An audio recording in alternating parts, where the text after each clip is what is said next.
delighted to introduce Trond Undheim, who's a partner at Vidian Ventures. He also, perhaps fairly uniquely, is responsible for like 1,000+ spin-outs and startups coming out of the MIT ecosystem, if memory serves. I'm sure you'll correct me a little bit, but and he's uniquely done his PhD in this area of the sort of future work and impact of human-machine interfaces and AI. So uniquely qualified to do this. We're delighted you come over. So thanks so much, Trond. I'll let you introduce the rest of your panel. Thank you.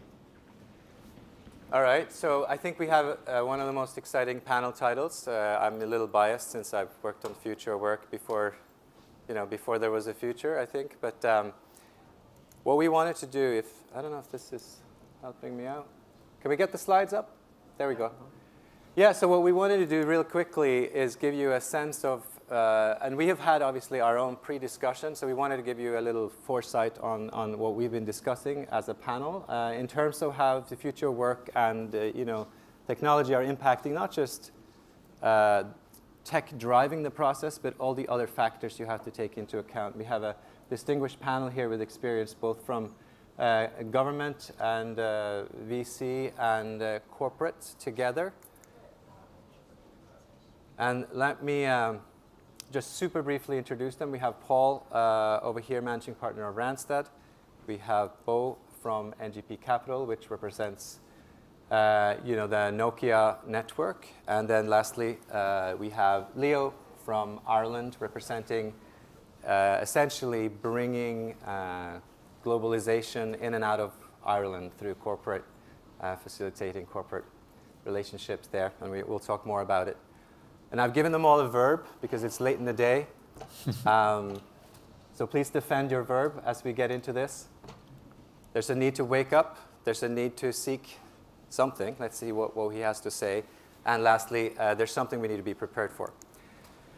We have structured the discussion just in 3 sections. Well, the first thing we really talked about was trends. And this sort of represents the kinds of things that are floating around there. First of all, we have agreed as a panel something about millennials becoming important. Millennials also then wanting new tools to approach work differently. That's actually one of the main drivers, we think. And then the topic of technology's role always comes up. And I think we as a panel will get into this. We have talked a little bit about this hype and whether this hype is justified and what it does to the discussion. And lastly, we talked a little bit about the needs for future innovation. But let's get into it. Who wants to jump in on the trends? Why are we focused on millennials, for instance? Well, I'll jump in. Morning, everyone. I mean, I have that tagline, which is, unless you have daily contacts with millennials, either at home or at work, you should just hire them. Because when we talk about the future of work, everyone projects a future where millennials will be a large part of the workforce. But as we see, they are already the largest cohort. So when we and Randstad has become the number one leader in HR worldwide. When we talk to our large enterprise clients, they always say, well, we'll think about millennials if and when sometime in the future. And as a result of that, their recruitment, their website is not mobile enabled. You can have a lot of thoughts and debates around whether millennials have different values than the prior generations. But there's one thing which is, for certain, they are digitally native. And their expectation towards the experience, whether that's as a consumer or, in our case, often as a candidate, is totally driven by their expectations for, real-time personalized experience. So, Paul, let me just challenge you. That sounds great, and you're the leader in HR, but are you as cool as the millennials really want you to be? No. How do you do that? So the starting point, and obviously my panelists can also weigh in, but the HR industry is conservative. Yeah. And we used to pride as an industry the fact that in our whole process, maybe 20% was technology and 80% was human. Yeah. And that's the whole value add of matching, of cultural fits. Well, as we learn more and more how human brains and how human behaviors operate, we realize that we are intimately biased and very subjective in our decision making. Sounds good. Bo, do you want to? Yeah, so maybe tagging on a bit on that. So also having some millennials at home and digital natives. I just came out of a great panel hosted by James, and I think the main thing here is that the best technology is invisible, and it should be a natural part of whatever we do, whether it's work or play, and it's sort of, we had a good contrasting discussion of VR versus voice systems and Amazon Echo, for instance, right? And I think there you can all see that, well, some of these voice technologies actually are invisible, but they can be very helpful. And of course, a lot of this is powered by AI as well. So, But they're invisible, but does that mean that the kinds of things we highlighted earlier, right? So there's a hype about AI right now, and you and I actually talked about that at length over the phone preparing for this panel. Despite this hype, there is some clear progress in some very, very focused fields like image recognition and clearly in kind of robotic motion. Those are kind of two use cases. But compared to the future of work and the kinds of things that Paul has highlighted, what the millennials really want is a higher quality work process, a more inclusive and interesting and exciting workplace, a more creative place where you're learning faster. Are any of the individual invisible technologies you're talking about right now, are they doing all this? Or will we see this kind of progress? Is there anything in the trends that's indicating that we are there, or is that part of the hype you were talking about? no, I don't think it's part of the hype, right? I think we have, we in our firm really think about AI as the next generation software. It's not the machine that's going to control the human race and we're all going to be subservient. So it's not Elon Musk and we're going to disappear as the human race and we have to move to Mars before they take exactly. over. I think the correct term here is really more augmented intelligence, right? How do we make that interplay better, faster, more fun, more effective? That's what it's about, right? Right. Leo, what's your view? Yeah, I think the millennial point is very interesting. You know, millennials have more skin in the game of AI and future work than us potentially, because they've got longer careers ahead of them, more work to find, potentially worse economic conditions if work is eradicated. The thing about millennials, though, first, my organization, I don't know if people heard the start of that. My organization is focused on marketing Ireland for foreign direct investment. So we look at Ireland as a location to invest in. We depend very heavily on talent as a component of that, because the key characteristic of millennials, everyone talks about them being the experienced generation. Right. They live and think globally. So they want to move and go where the best work is. In Ireland, we're finding that we've gone over 20 years from being a country that was pretty much white and Irish, which I grew up in, to a country that's 16% multinational. So when you're inviting people to Ireland, it's not because they want to only work with Irish talent. You have actually invited not just multinationals, you have invited the talent as well. It's absolutely a two-sided game. For us, it's about global talent. So the only countries ahead of us in terms of back to old tech again, so that doesn't speak great for the panel. So we need the talent to come, actually, because we want Ireland to be a nexus point for talent, both multilingual to do business within EMEA, but also very talented AI engineers. For instance, Accenture built up a team of AI people in its lab in Dublin, 300 people from all over the world in the space of less than 2 years. You know, so and they brought a lot of that talent from overseas. So we definitely think that for millennials, doing that really good work is important, but being able to move globally and be in one place among others who are like-minded is really important. And I think giving them opportunities then to shape their own destiny, so to be involved in the process of AI development. One thing we've focused on a lot recently is proactively supporting our client firms, which are multinationals, to introduce RPA proactively into their processes, to automate out the inefficient tasks, because we want Ireland to be at the cutting edge of helping companies achieve their missions, and that puts us in the thought space of companies. So that's broad, but that's our philosophy. Cool. So let's move to some of the passions that we each had, and here's kind of a little word cloud of what we were discussing before, just to bring you a little bit up to speed on what we've been discussing. where is the excitement right now for each of you? And more importantly, perhaps in addition to that, how do you tap into that excitement? Where do you get the inspiration from? Are you going to the academics to get inspired about the future of work? Are you tapping into the depths of your corporations? Are you digging into surveys about millennials? Where's the excitement? Where are your passions? And what's your advice to the audience about becoming, I guess, equally passionate and insightful inquirers of the future of work as you are? Maybe we'll start with, do you want to start with that, Leo? Since I have the mic, I'll start. Our passion at the moment is in making Ireland that nexus point for AI development and being a key talent location. We think there's massive opportunity if we're early in that. So if we're excellent at bringing AI talent together, bringing lots of companies together in a relatively small geography, and also excellent at retraining workforce to prepare for what's next, we can be a huge force within Europe and really economically drive Ireland. So that's. We'll talk more about this retraining because I'm interested in that. But what do you have? Yeah. So you ask where are we looking, right? In our the blessing we have in our business is we talk with entrepreneurs every day, and that's great, right? Because that's where a lot of the new ideas, inspiration, and so on is coming from. We also spend a huge amount of time with a very large technology company with 100,000 people that in many, many ways are extremely boring and just focused on operational efficiency, driving out the last dollars, going to the quarterly report and so on. But at the same time have also massive amounts of talents that are tinkering and toiling with all sorts of new things, right? So and by the way, they have also been retrained because when I grew up in Norway, I had Nokia boots, and sure, I've moved on from that. There have been some retooling since then, but yes. But that's sort of combining those two is really sort of where we're looking at, and obviously we often also work with our companies to have partnerships with Nokia as well, right.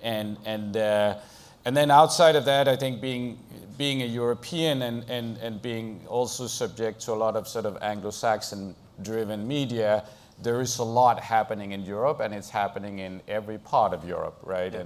And thinking about sort of applying AI, for instance, UiPath came out of Romania, right? The folks that invented the LSTM algorithm are in Lugano in Italy. So it's right? not just Silicon Valley. It's not just Silicon Valley, right? There is a world outside of Silicon Valley where people are really building very, very interesting technologies and products. Obviously, the Americans have an advantage of having a bigger home market and often being better at selling.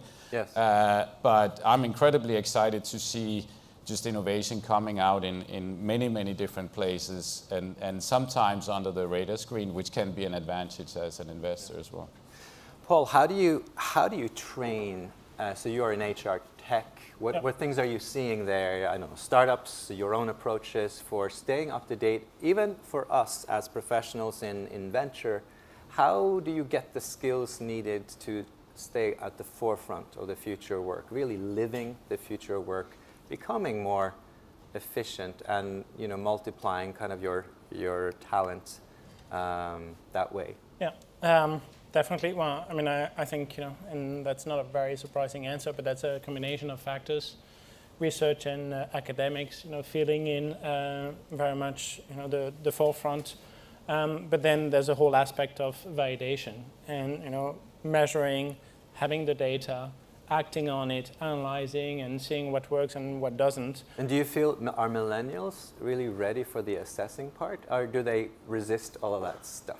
I mean, I'm guessing, just a guess, that it has to be invisible and no burdens involved. Like, if you measure me, please do it, but don't tell me about it, and then only give me good feedback. Yeah. That would be my guess. I mean, that's, to Bo's point, the technology needs to be invisible. On the other hand, what's kind of tricky, especially when we start using AI and technology, is that millennials, like basically all of us, would be ready to accept, as a consumer, behavior around data capture, data analysis, as a candidate, we are much more reluctant to.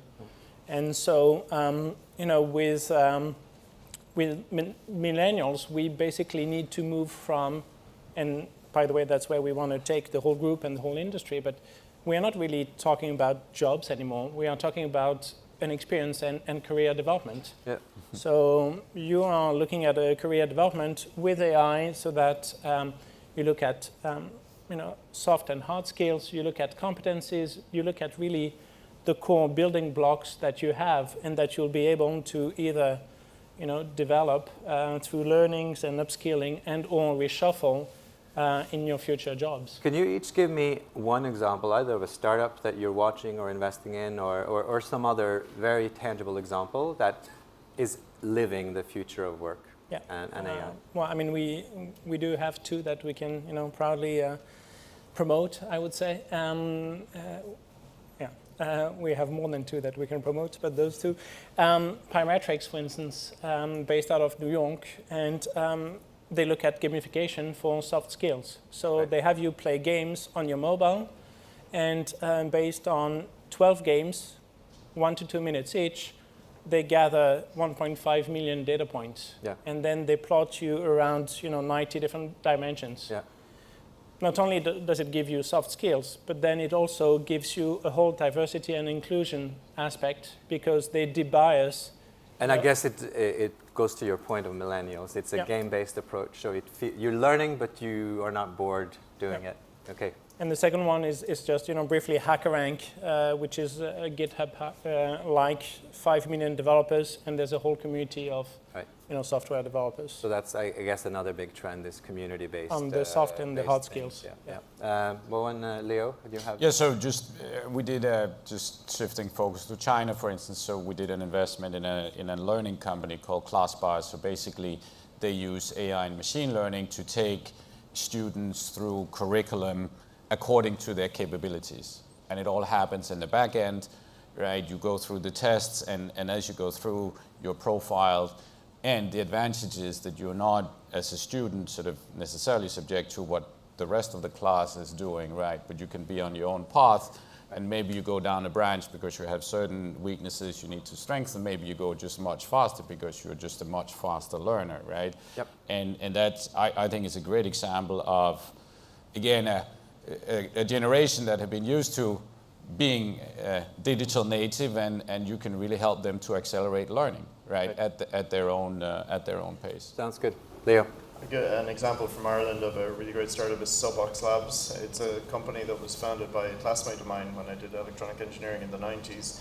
She has built a company that's focused on AI for children's speech and speech recognition. So it's a completely, under 13s have completely different speech patterns and voice formation. So she's focused on that niche, but she's built a really good company, raised a lot of early stage capital, and is on a very good track. So that's contributing to the future of children and people of all ages interacting by voice with AI.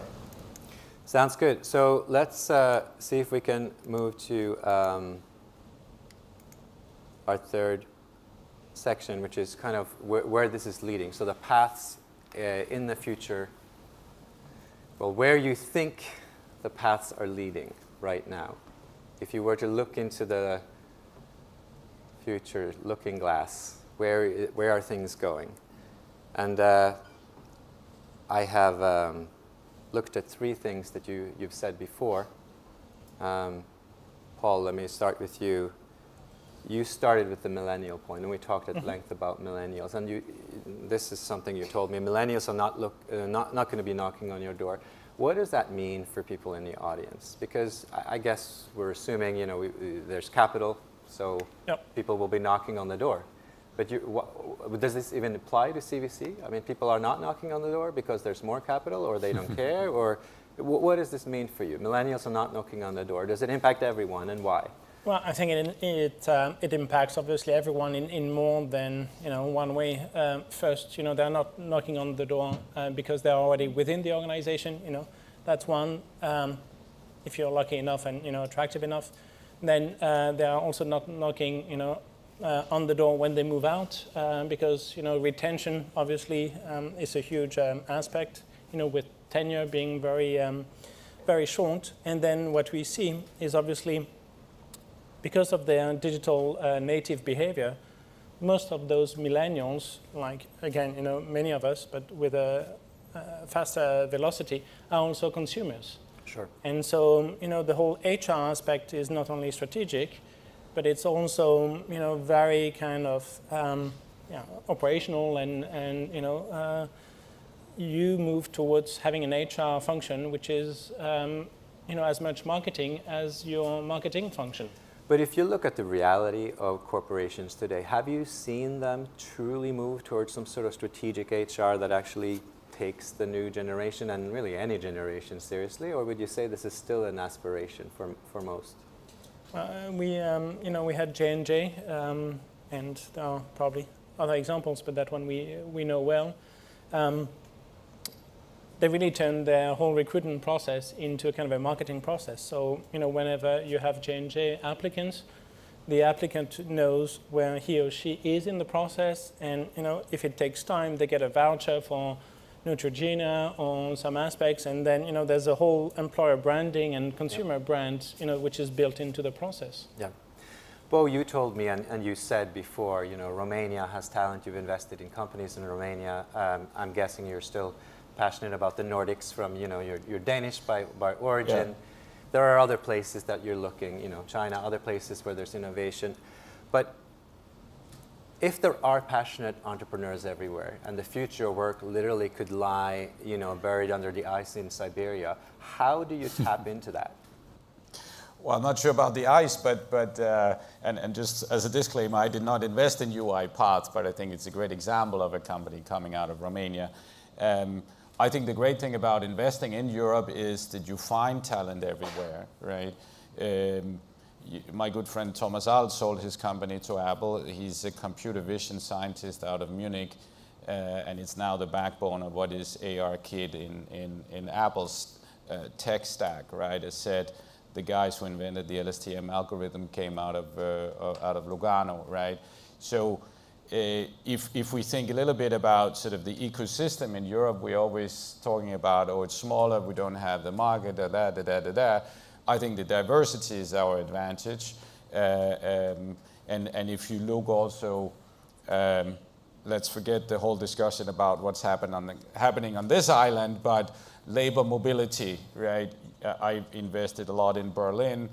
Every company there has like 50 nationalities, right? I think it's an amazing gift.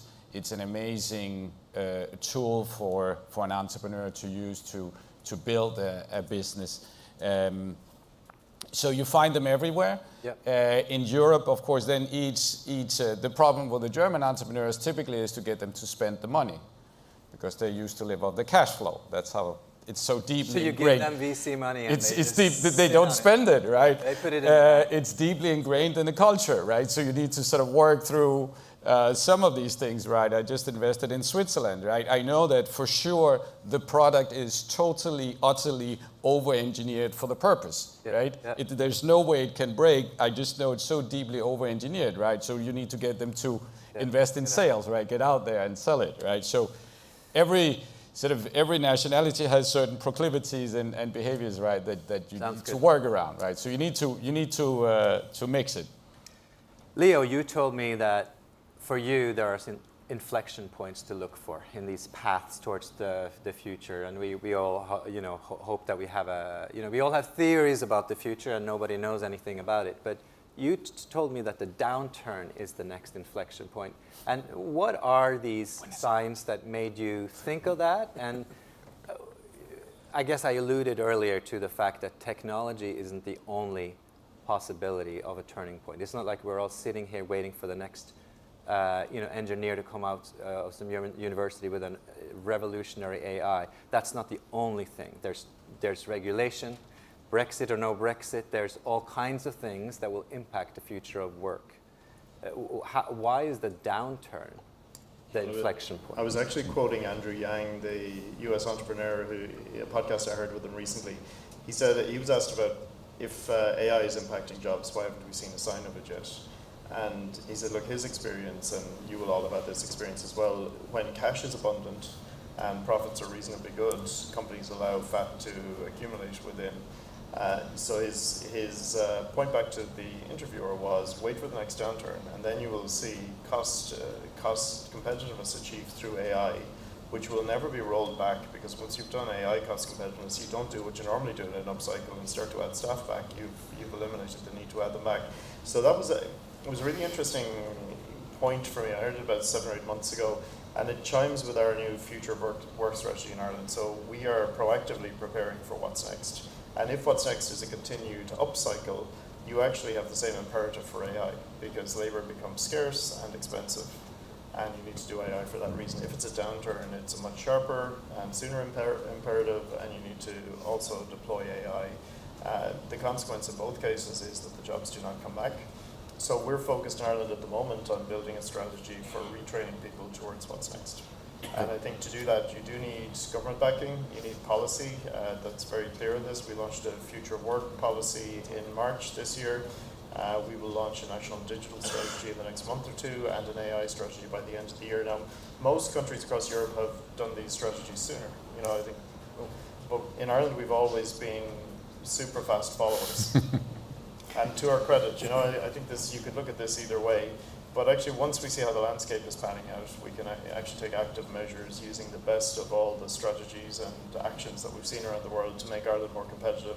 But it is a whole of government approach, and it's a whole of society, policy, education. But if strategy and plans are the answer, you would have to be a really efficient government like yours to have any chance of succeeding. There are others who make a lot of strategies and nothing happens. I'm just going to point to some things. Like, let's say these 9 topics are the ones you have decided to track for the future of your own career. Even just to stay on top of these, just to take some examples, right?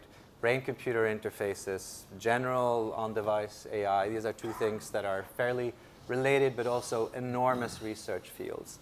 Then synthetic biology comes into play, you know, general machine learning applications and algorithms are moving super fast. There's a body of evidence in all of these fields. How can a strategy cope with all of that? And on an individual level, surely on a skills level, that's not enough. How do we do all this? How do we actually practice that? I think it goes back to my point, you need to be a super fast follower and you need to be agile. So take an example. 2 years ago, a very senior vice president of one of our clients came to us and said the country to create 400 master's students per annum in AI will set themselves apart because we have too many undergrads that don't know enough about AI, we have not enough PhDs that know a lot. We need that middle point. Just Monday this week, we launched the 3rd AI master's course in response to that. So we've now got the potential to have 300 of those 400 students in training by this September. And that's the kind of thing, we remain agile to respond to those kinds of challenges. But critically, we listen to industry, and I think everyone here does the same thing. You listen to the trends, and you react, and you use your strategy as a framework, but not as a Bible. But I'd like to weigh in, because I mean, based on my own experience and obviously the experience of the group, there's also benefit in moving away from technology. Yep. Because the inflection point, I think, is not related to technology. Yep. It's related to change management. I think the technology is already, much ahead of what we as human can cope. And so, by doubling down on definitely deep tech and all the rest, we just increase the gap between what the technology can do and what the human does, and I think it's only accelerating. So, for us at least, the major part to bridge is change management. Yep. And I definitely concur. I've been in the industry of the VC industry in the late 90s. There's nothing like a crisis to change behavior. It's much faster and much more effective than just waiting for time to go by and new generation to take over. Sounds good. So, Bo, what would be one of your final reflections on what's important to take away from this? What do you think the audience should think about or come to you to gain more insight on? Well, I was quite inspired by a very smart man called Yuval Harari, who writes very eloquently, and I wrote a little blog called God is an Algorithm.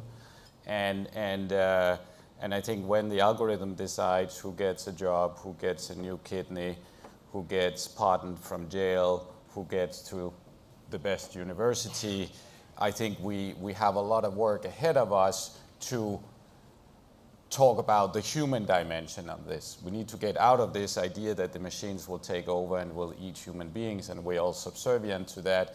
That takes the headlines and sells clicks. But it doesn't do much good for the dialogue about how can we augment the human work. There's always a person behind the machine. So ultimately, right? there is a person behind, and I think also it leads a little bit also to this question of regulation and how are these technologies actually being implemented, because it comes to many ethical questions, which for sure we should not leave to the technologists, right? Right. Because they're the worst suited to make those choices. So Leo, should we trust the government? You have 14 seconds. Can you guys shepherd us through this change? I can't speak for other. Trust the Irish government. I can't speak for other governments, but thank you, Bo. The Irish government for sure. All right, so let's trust the government, people, and the future work is still ahead of us. I think there's some exciting things to do. Our time's up. Thank you for listening. Thank you.